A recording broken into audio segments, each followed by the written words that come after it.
bids for Noble Middle School, Phase 2 abatement. Mr. Hance. Yes, Mr. Chairman, thank you. Request that the board approve the Phase 2 abatement at Noble.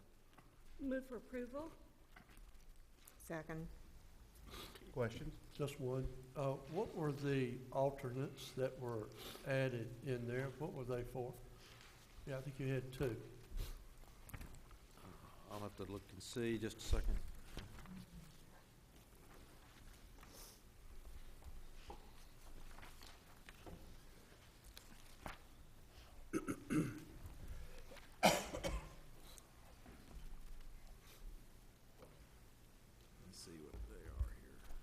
We've been doing asbestos abatement for over 30 years.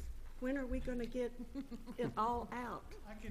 We're trying it. Those areas aren't, they're not labeled. It just says alternate.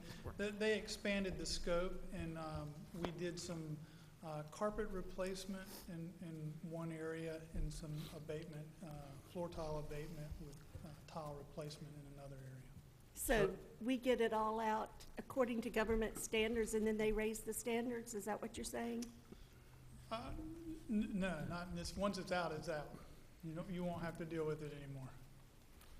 Well, I guess you bid a base, and then you bid two alternates, and I assume you look at it from a price standpoint, and if it's within bid, then you use the alternates. I was curious, if you could have done it for the base, what were the alternates for? That's really my question. Yeah, the alternates expanded the scope of work. So there are some rooms that were not included in the base bid. They didn't contain asbestos, but we wanted to take the carpet out and put the floor tile down. And so it made sense, while we have the flooring contractors there, to get it done at the same time. We bid them as alternates just to make sure we could afford them within our budget. Thank you. That's what I need. Thank you, sir. Sanders wanted to Any other questions? All those in favor, please say aye. Aye. Opposed? Ms. Kavanaugh, in answer to your question, we still have asbestos tile out there, and we're still going through removing it. We have asbestos plans at many of our schools. The newer schools, of course, don't have it in there, but some of the older schools still have it, and we know where it is, and it's marked on a plan, and we're systematically going through removing it. What year did we quit using asbestos-type materials? I don't know for sure. In the 70s, I believe. Was it 70-something? Not sure. We'd have to get back to you on that. I don't know when they stopped using it in building materials, but it's in the 9x9 tiles. It's also in the mastic, the glue that's underneath some of the tiles. It was in something soft, fascias. It's just we've been doing it for over 30 years. We have. We've been removing finally it. Get it out. And a lot of times it's not necessary to remove it if it's in good shape, and we don't. But when it starts breaking up, that's when it starts to become an issue, and that's when we go in and remove it. So we haven't just gone through and started putting money to taking it out unless we've needed to in certain places. So that's why you see multiple times going to different schools and doing that. Thank you, Mr. Hance. Next item, item E, utility easement with Duke Energy Progress LLC at the Sidbury Road Complex. Appendix J, Mr. Hance. Yes, Mr. Chairman, thank you. Request that the board approve the easement in order for us to provide permanent electrical service to Sidbury Road Complex. Move for approval. Second. Questions? Those in favor, please say aye. Aye. Opposed? It's approved. Item F, lease agreement for a modular classroom at E.A. Laney High School. Appendix K, Mr. Hance.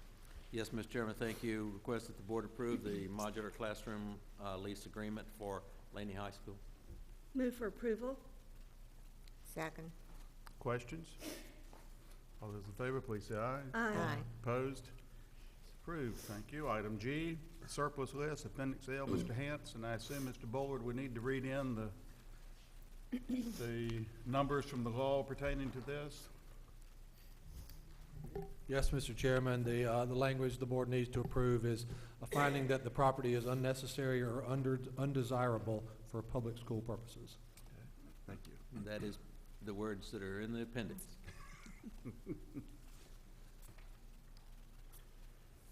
Motion to approve. So moved. Second. Questions? Just one. Mr. Bullard, your interpretation of the public school law would you just briefly say what our options are with surplus property? Yes, Mr. Shell, the law says that surplus property must be disposed of by one of several methods. It can be an auction, it can be private negotiation, and upset bid, various procedures that can be used to try to obtain the highest price for the property. But before disposing of the property, the statute says the board must make a finding that the property is no longer necessary or desirable for your purposes. And so that's why the board has to make that finding, and then once that finding is made, then your staff can dispose of it in one of the methods authorized by statute. So the board could not donate property that it didn't need anymore to a nonprofit?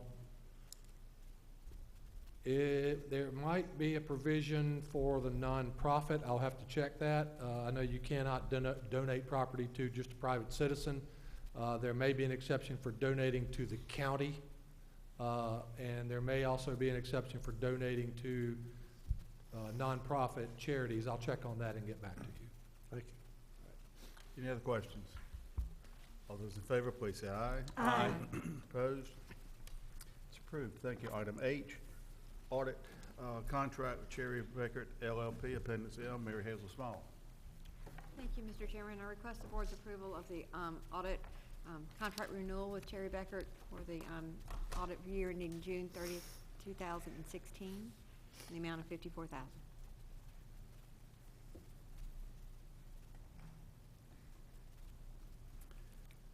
Motion to approve. Move for approval.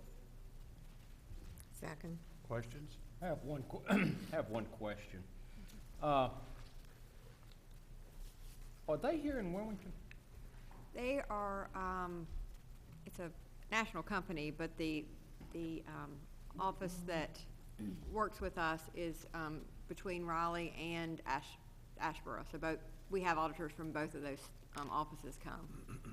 Okay, So they're not located in Wilmington. Because for some reason, that booklet we get that's got all the information about all the different companies and things like, and I saw the CPA firms, and I didn't see their name, and I went and looked in the phone book to see if they, I don't have a problem with them doing it, but I do wish we could use somebody local. The auditors that specialize in schools, none of them are local.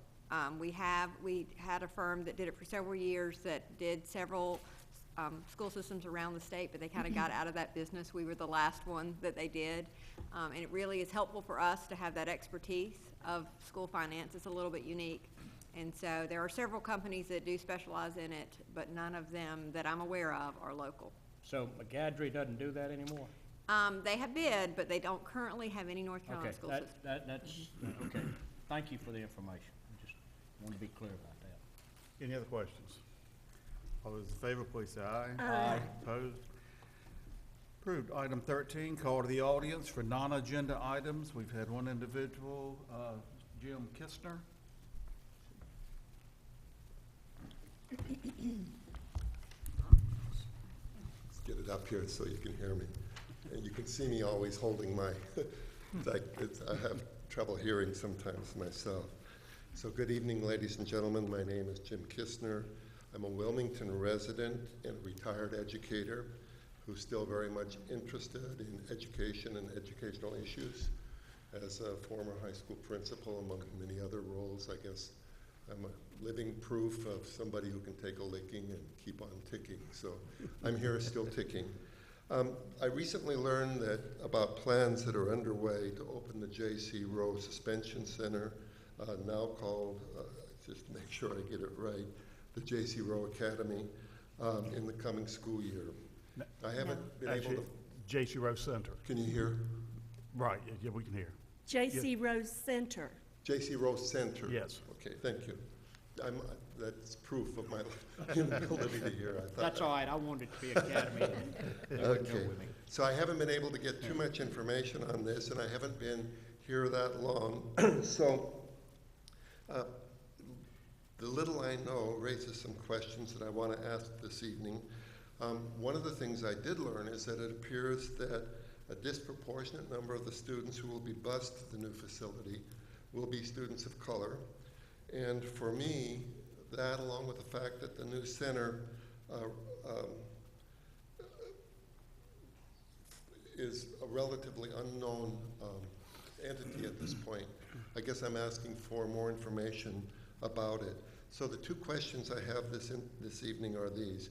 The first is, what research data and examples of best practice has led the administration and the board to conclude that a new suspension center and continuing with the district's present approach to managing discipline and student behavior, what sort of evidence led to that conclusion that this is the most effective way of impacting and improving student behavior? So that's a question. The second question follows. The fact, as I understand it at least, students who will be bused to the new center will range in age, I've heard, from some elementary through middle school and high school. So a combination of relatively young children and young adults.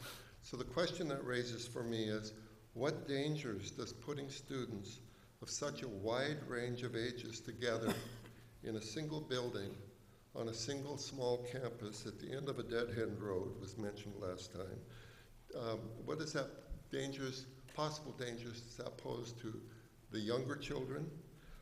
How will the safety and the safety needs of all students in the center be addressed, and what plans are underway to address those questions? So I don't expect answers to these questions this evening. I see the time. I would appreciate that they be addressed in public at a public board meeting so the public can learn more, or at a public forum of some kind. I thank you for hearing my concerns. Thank you. This time we'll need a motion.